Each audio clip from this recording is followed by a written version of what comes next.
There is a glass case on the ground floor of the British Museum in London.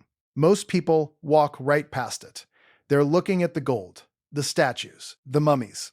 But inside that case is a rolled sheet of papyrus, 41 meters long, the longest ancient document ever discovered. And hidden inside it is something that shouldn't exist. Not a prophecy, not a prayer, a confession. The document is known as Papyrus Harris I, catalog number EA 9999. It was found in 1855 in a rock-cut tomb near Medinet Habu on the west bank of the Nile, buried beneath the rubble of what had once been the greatest empire on earth. It was discovered by an Egyptian merchant named Muhammad Muhasib, who sold it to the British collector Anthony Charles Harris, who recognized that it was unlike anything seen before. The papyrus covers the entire reign of Pharaoh Ramesses III, the last great ruler of the New Kingdom. And it reads, in its final sections, like a eulogy for a world that was dying. For decades, scholars treated it as ceremonial, religious boilerplate, a standard recitation of royal achievements designed to impress the gods. But embedded within its final columns is a sequence of phrases that modern investigators are now reading very differently. Because Papyrus Harris I doesn't just record what Ramses built, it records what he was trying to hold together as everything fell apart. And if the evidence gathered over the last 30 years is correct, what destroyed Egypt's greatest dynasty wasn't an army, wasn't a plague, and wasn't a conspiracy. It was something far older, something invisible, something that arrived not from the east or the west, but from the sky. If you want to keep following this investigation, subscribe now. We go deep on the history that gets buried. Let me explain the scale of what we're talking about. The New Kingdom of Egypt was the apex of human civilization in the 2nd millennium BCE. Under Ramesses II, Ramesses the Great, Egypt controlled territory from modern Sudan to modern Syria. The economy ran on grain. The army ran on grain. The temples ran on grain. Thousands of skilled workers labored in the Valley of the Kings, carving tombs into limestone cliffs, paid not in coins but in food rations. Wheat, emmer. Dried fish, copper chisels were exemptive.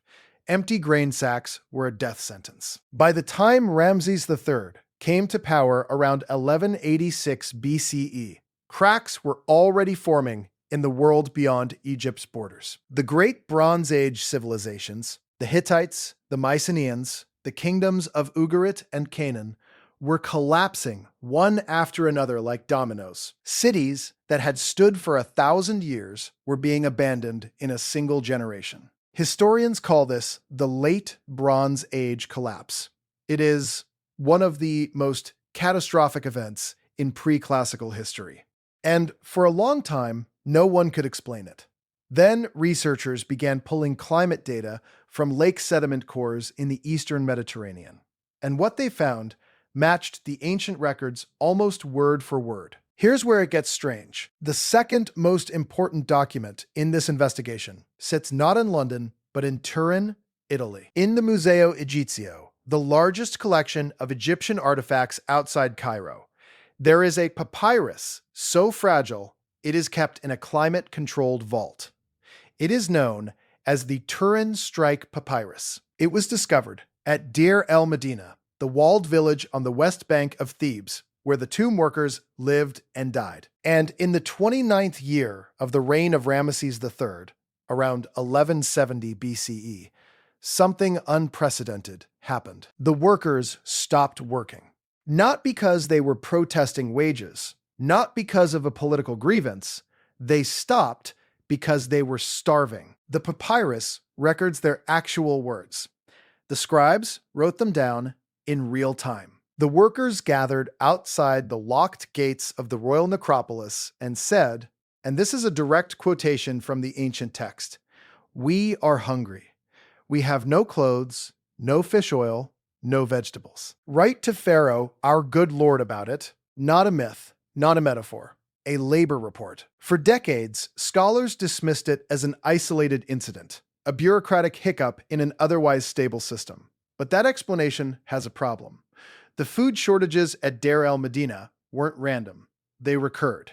Year after year, the grain deliveries that had been so reliable under Ramesses II, when the new kingdom was at its absolute peak, were now arriving late, arriving short, or not arriving at all. Something had gone wrong with the food supply at its source, and the ancient record contains 3 clues about exactly what that something was. The first clue comes from the Medinet Habu inscriptions, the massive stone carvings covering the pylons of Ramesses III's mortuary temple on the west bank of the Nile.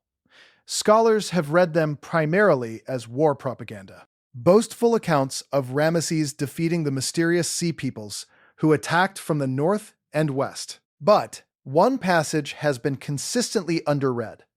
It describes the world beyond Egypt's borders as a place where, and I'm closely paraphrasing the translation, the countries were removed and scattered all at once. Not one stood before the upheaval. From Hatti, Kode, Carchemish, Arzawa, and Elashia, they were cut off at one time. The mainstream interpretation: the Sea Peoples destroyed these kingdoms in military campaigns. But that interpretation has a problem. The Hittites were the greatest military power of the ancient Near East. They did not lose to raiders. Their capital, Hattusa, was not torched in battle. Archaeologists excavating the site found grain stores left behind, personal belongings, clay tablets still hardening in kilns, the markers of rapid abandonment, not military defeat. The people simply left, and what makes people abandon a functioning city overnight is not an invading army. It's an absence of water, an absence of food. The Medinet Habu inscriptions aren't describing military conquest. They're describing the aftermath of a collapse. And the thing that made every kingdom from the Aegean to Mesopotamia buckle in the same generation was something environmental. The second clue is stranger, and it lives in a different museum entirely. The Ipuwer papyrus, housed in the Rijksmuseum van Oudheden in Leiden, the Netherlands, catalog number AMS 344, contains a text that scholars argued about for over a century. It describes Egypt in a state of total social inversion. The wealthy are starving. The grain stores are empty. The Nile, which Egypt's entire civilization depended on, is described in the text as being altered beyond recognition. The land, in one striking phrase, is described as being dried up like a potter's wheel. For generations, Egyptologists classified this as a literary composition, a morality tale, symbolic, allegorical. Then, modern science found something that changed everything. In 2013, a team of paleoclimatologists, led by researchers at the Lamont Doherty Earth Observatory, analyzed pollen cores extracted from sediment layers near the ancient branches of the Nile Delta. What they found was a dramatic reduction in moisture-sensitive plant species beginning around 1200 BCE and persisting for roughly 150 years. The pollen record doesn't lie. It is a biological fingerprint of the climate, written in the bodies of plants that lived and died in the soil. The entire region had entered a prolonged drought, not a seasonal drought, not a bad flood year, a multi-decade aridification event that suppressed Nile flood levels, reduced agricultural yields, and stripped the land of the predictable abundance that had made Egyptian civilization possible in the first place. The phrase, dried up like a potter's wheel, isn't allegory. It's a description of the Nile Delta in the grip of a sustained climate anomaly. They weren't guessing. They were recording. The third clue is buried in ice, literally. In the 1990s, scientists drilling through the Greenland ice sheet at a site called GISP-2, the Greenland Ice Sheet Project 2, began pulling up cylinders of frozen atmospheric history. Each layer of ice corresponds to a single year of the ancient atmosphere, trapped in crystal, and locked inside the layers corresponding to the late 13th and early 12th centuries BCE. They found something significant. elevated sulfate deposits, the unmistakable chemical signature of volcanic aerosols injected into the upper stratosphere. Volcanoes don't just erupt lava. They pump sulfur dioxide high into the atmosphere, where it forms a reflective veil that scatters incoming solar radiation and depresses global temperatures. The effect lasts 2 to 3 years per major eruption.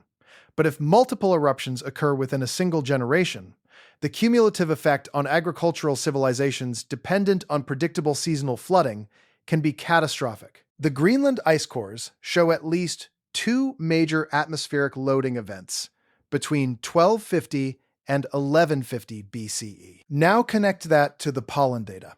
Connect it to the grain shortages, connect it to the worker strikes, connect it to the mass abandonment of Bronze Age cities documented at precisely the same time. Not similar, not inspired by the same conditions. The same event, recorded in ice, in pollen, in stone, and in a 41-meter papyrus that most people walk right past in a museum in London. Here is where the investigation becomes uncomfortable. In 2010, a joint Egyptian-German archaeological team working at the site of Amarna, the abandoned capital of the heretic pharaoh Akhenaten, conducted isotope analysis on skeletal remains from the workers' cemetery. They were examining strontium and oxygen isotope ratios in bone and tooth enamel, the kind of biochemical analysis that reveals diet, migration patterns, and physical stress across an individual's lifetime. What they found was a population showing markers of severe nutritional deficiency, not in one generation, across multiple. The workers buried in those shallow desert graves were shorter than earlier New Kingdom populations. Their bones carried the markers of childhood malnutrition. Their teeth showed hypoplasia, the horizontal grooves that form when enamel development is interrupted by starvation during early childhood. The physical decline of the empire is written in bone. The team submitted their findings. A preliminary report was circulated in academic channels. A follow-up excavation permit was then applied for to expand the isotope study to additional royal burial sites, including locations in the Valley of the Kings itself, which would, potentially, have revealed whether the nutritional crisis extended all the way to the palace. The permit was not granted. The follow-up study was not conducted. The official explanation cited site preservation concerns. It was sealed, it was mapped, and then it disappeared from the research timeline. Now, does this prove the most extreme version of the story? That a chain of volcanic eruptions single-handedly destroyed Egypt's greatest dynasty? That one atmospheric event collapsed every civilization from Greece to Mesopotamia simultaneously? Probably not. History is never that clean. Real collapse is layered, messy, multi-causal. Eric Klein, the George Washington University archaeologist who wrote what is now the definitive work on the Bronze Age collapse, his 2014 book titled 1177 BC, The Year Civilization Collapsed, argues for exactly this: a system failure, a perfect storm of drought, volcanic cooling, disrupted trade networks, political instability, and displaced populations, all converging within the same century on interconnected civilizations that had become too dependent on each other to survive independently.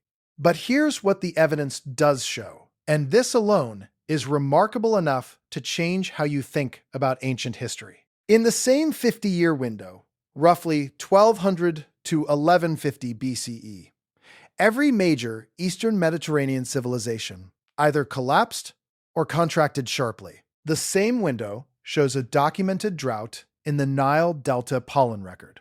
The same window shows atmospheric volcanic aerosols in Greenland ice. The same window shows Egyptian workers striking for food and going home empty-handed. The same window shows pharaohs battling waves of migrants who may themselves have been fleeing famine farther north. The question isn't whether environmental stress played a role. The evidence makes that inescapable.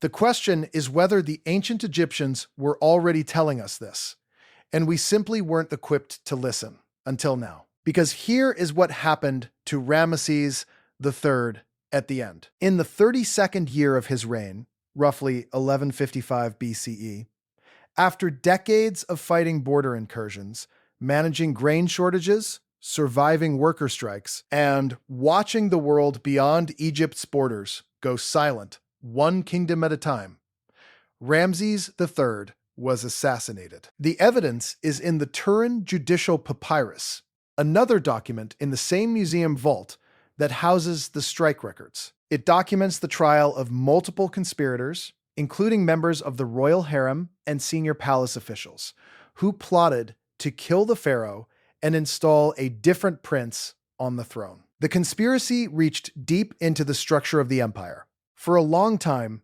scholars weren't certain the assassination actually succeeded. The papyrus documents the plot and the trials, but the ultimate fate of Ramses himself remained unclear. Then, in 2012, a forensic team from the University of Zurich performed CT scans and DNA analysis on the mummy of Ramesses III, held at the Egyptian Museum in Cairo. The results were published in the British Medical Journal that December. They found a deep cut through the trachea, severed nearly to the vertebrae, hidden beneath centuries of mummification wrappings and obscured for 3,000 years. Ramses III had his throat cut. The last great pharaoh of Egypt's greatest dynasty didn't die in bed. He didn't die in battle. He died in a palace inside a failing empire. In the middle of a crisis, his civilization had no instruments to measure and no vocabulary to fully describe, surrounded by people so desperate for change that they were willing to murder a god-king to achieve it. After his death, the new kingdom effectively ended. Egypt contracted. The Valley of the Kings was sealed. The tomb workers at Deir el-Medina were eventually disbanded, their village abandoned, their records buried in the sand. The great administrative machine that had built Karnak, Abu Simbel, and the Ramesseum, the machine that had organized an entire civilization around the predictable flooding of a single river, quietly stopped working. Not with a battle, not with a declaration, with a silence. And if the evidence is right, if the ice cores and the pollen data and the strike papyri and the isotope records are all telling the same story from different directions, then what we're looking at is the earliest documented case of a climate-induced superpower collapse in recorded human history. Not a military defeat, not a moral failure, not divine punishment. A civilization that endured for 3,000 years, that built structures still standing today, that mapped the stars and the human body and the flow of the Nile with extraordinary precision, undone, in part, by a shift in atmospheric chemistry that no one living at the time could have predicted, quantified, or stopped. And that should make any serious person pause, because the Egyptians didn't fail to understand their world. They recorded it obsessively, in stone, in papyrus, in ink made from carbon and water and crushed minerals.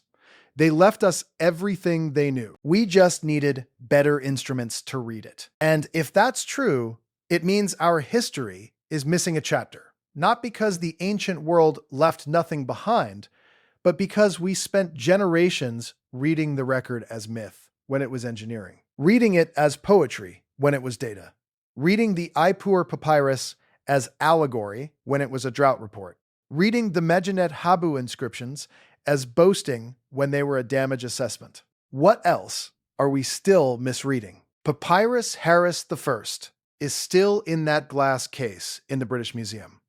41 meters of ancient ink on fragile reed fiber.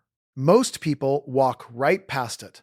They don't know that the final columns of that papyrus, the section that scholars called ceremonial filler for over 100 years, may actually be the oldest climate impact report in recorded history. Written by a scribe who watched the greatest empire in the world begin to run out of grain and understood, on some level, that something had changed in the world that the empire could not fix. The bones beneath Deir el-Medina are still in the ground, most of them unanalyzed, still holding their isotope record of a population that slowly starved while the empire maintained, in every official inscription, that the god-king was eternal and the grain would never run out. Some archives are sealed by time. Some are sealed by choice. The difference matters more than we usually admit. If this investigation changed the way you think about ancient history, hit like and subscribe. It helps us keep making documentaries that go this deep, that treat the ancient record as evidence instead of decoration. And if you want to follow this further, watch our next video on the Bronze Age collapse itself. Specifically, the last clay tablet ever written at Ugarit, a letter composed in panic and baked in a kiln while the city was already burning. The man who wrote it was asking for ships and soldiers. He never got a reply, and the tablet was found exactly where he left it, still in the oven 3,000 years later, waiting.